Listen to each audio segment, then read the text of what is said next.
विधानसभा में नेता प्रतिपक्ष और आप नेता आतिशी ने आरोप लगाया कि भाजपा दिल्ली में प्रदूषण के गंभीर मुद्दे से भाग रही है। उन्होंने कहा कि जब आम आदमी पार्टी इस विषय पर चर्चा की मांग करती है तो भाजपा बहाने बनाकर उसे टाल देती है। आतिशी ने सवाल उठाया कि आखिर ये ड्रामेबाजी क्यों हो रही है। उन्होंने कहा कि भाजपा के पास जनता को देने के लिए कोई ठोस जवाब नहीं है, इसलिए वो प्रदूषण पर चर्चा से बच रही है।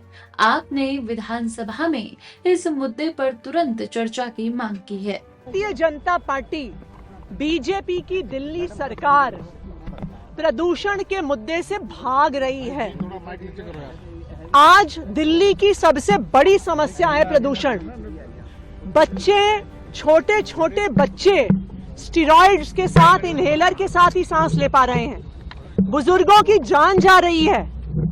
एम्स में, हर बड़े अस्पताल में सारे बिस्तर भरे हुए हैं ऐसे लोगों से जो सांस नहीं ले पा रहे हैं। और जब आम आदमी पार्टी प्रदूषण पे सवाल लगाती है, जब प्रदूषण के मुद्दे पे चर्चा की मांग करती है, तो भारतीय जनता पार्टी चर्चा से बचने के लिए क्या क्या बहाने बनाती है।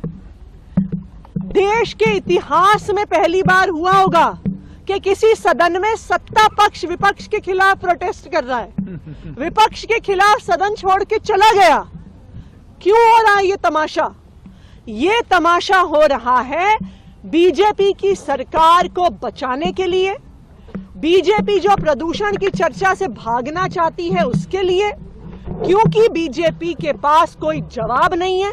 पूरी दिल्ली ने, पूरे देश ने देख लिया है कि किस तरह से AQI मॉनिटर्स को मैनिपुलेट किया जा रहा है, उन पे पानी का छिड़काव किया जा रहा है। पूरे देश ने देख लिया है कि किस तरह से दिल्ली के प्रदूषण में लोग मर रहे हैं, लेकिन बीजेपी की सरकार चर्चा से भागने की कोशिश कर रही है। हम ये मांग करते हैं कि ये सब ड्रामेबाजी बंद की जाए और तुरंत प्रदूषण जो सबसे बर्निंग इशू है, सबसे इंपॉर्टेंट इशू है आज दिल्ली का, उस पर तुरंत चर्चा की जाए। बीजेपी को प्रदूषण की चर्चा से हम भागने नहीं देंगे।